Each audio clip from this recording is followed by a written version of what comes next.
Okay then, welcome to the first of these videos. Basically today I'm just going to start by talking about what tools and equipment we use. And first up on the bat is glue. Now there's a nice selection of glues. We've got your standard poly glues, like your Revel here. Comes with a nice little needle point for accuracy, getting to those points. Of course, a lot of you might actually, if you start with a beginner's kit, might actually get something like this from Humbrol. A little bit of poly cement. Watch out for that. A lot of webbing can happen. So maybe put a little bit onto a little tray, something like that, and then use a toothpick to apply it. Of course, there's a good old super glue. I love this stuff, this new stuff that came out from Shelley's. If I can get it open, you'll see why I like it. Instead of all the other stuff that comes with a tube, this one comes with a lovely little brush. And again, nice, accurate, none of that squirting crap everywhere. But the best of the brand, I think, is this one here from Tamiya, the Tamiya Extra Thin Cement. Pardon me, extremely flammable, so keep it away from fire. But sorry for the dust on it. Well used, you can see, nice little fine brush. And that little bit there actually extends out, so if you start to not be able to reach the bottom, you just pull that out a little bit, and you'll keep going. It does whop a bit. You can get another bottle from the same company in orange called Liminal, which smells like orange smell. Well, it has a nice orange smell to it as opposed to the vapors that this one has. Okay, so that's our glue. Now they all apply. This one again, very nice. You can dry fit your pieces together. That means we put the parts together without any glue. Then you can actually, while holding it together, you can actually put a drop of glue and it'll seep into the seam and actually seal it quite nicely. Okay.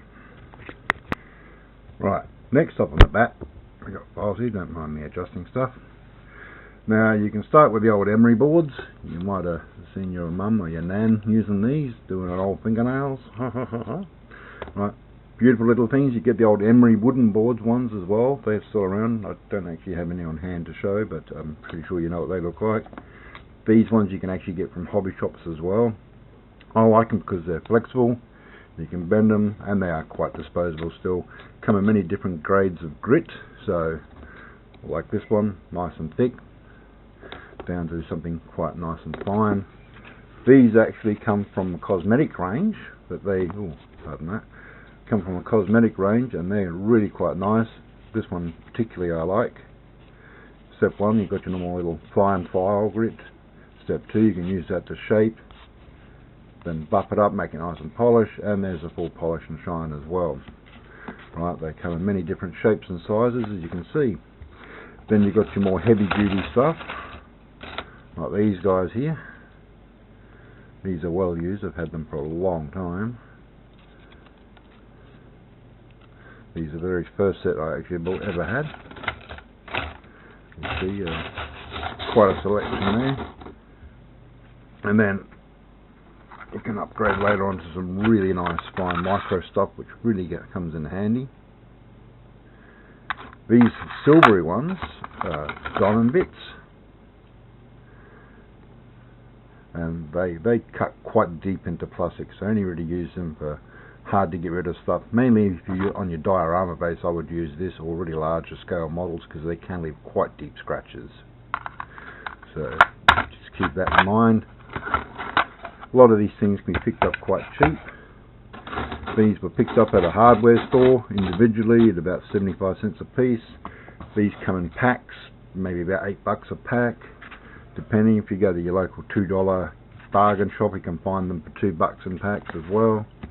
The micro files, again, these ones over here, they were $12 for a packet from the hobby shop. So looking up again from the hobby shop, you can go electronic wise. There's this one with a nice little burr.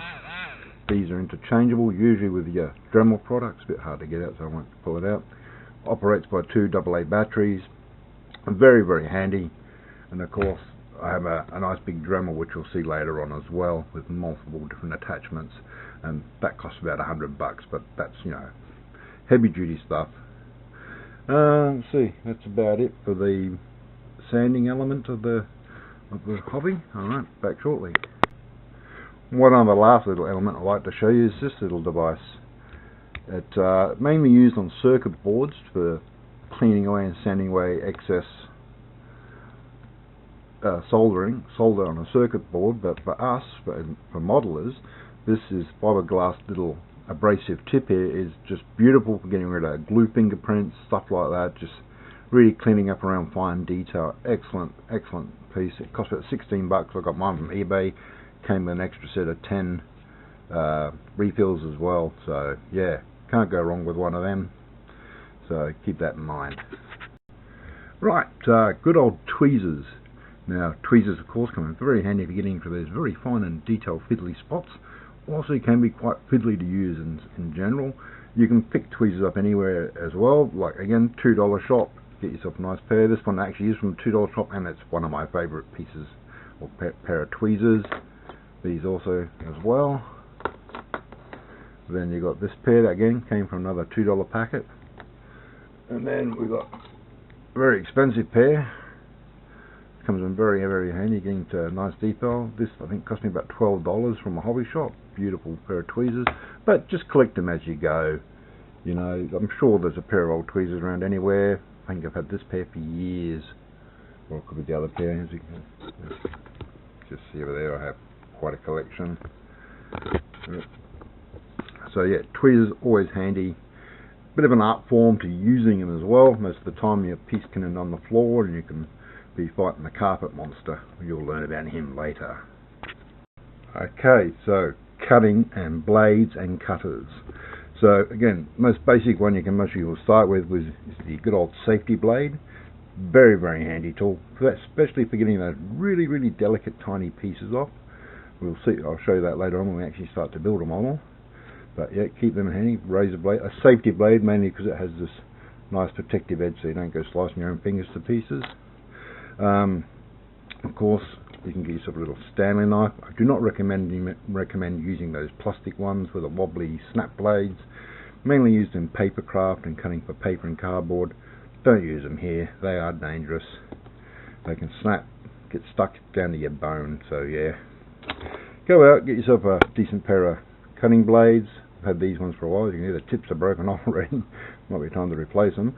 But yeah, good metal. Make sure that these slots here or holders actually metal, not plastic, which I find a pain, but they come in quite handy for fine detailing work. This has got to be one of the oldest ones I've ever had. I think I bought this when I was about 11. You can see she's well old and notched. What else we got here? Little saws come in handy, especially for balsa wood and plastic pieces and foam, if you're doing a larger diorama piece. Now, cutting pieces off a plastic tree, again you'll see how to go with that. These are, I call spur cutters. This is a manicure cutter which you can get from a beauty shop or a $2 shop or a chemist. Cost you about $4. Quite detailed, but does take a bit of practice to get it so you don't actually slice other pieces off, including your fingertips. This is a good old-fashioned spur cutter. Any good hobby shop should have these. And yep, I'll show you how to properly use them when we actually come to building a model. And of course, if you don't have any of that, toenail cutters and fingernail cutters, can't go wrong, come in very handy. Kind of do the same job, bit fiddly to use, but in a pinch they work really well. That's that. Now we should also talk about the most obvious one. What I'm talking about here is the good old cutting mat. This green mat field you can see in front where my hands are on. Now these you can pick up from anywhere from $300 down to $7 at a $2 shop. These are obviously $7 jobs. So yeah, don't fuss about the price. You can get still filly ones. I've had these ones for years. They do the job. It's handy to have the grid pattern as well when lining up and cutting. But yeah, can't go wrong with that. And I'll go straight into the next bit without actually cutting. Of course, the next bit actually will be, if I can get it here, lights. Always got to have a good selection of lights. Pass the microphone. Get that out of the way so I'm not using it. Record. And then you can see I've got quite a few lights here. Picked them all up. They're lighting the area up quite nicely.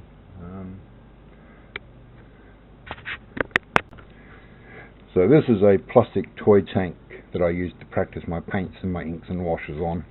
You can pick these up in any toy shop. Oh, a bit of garbage there.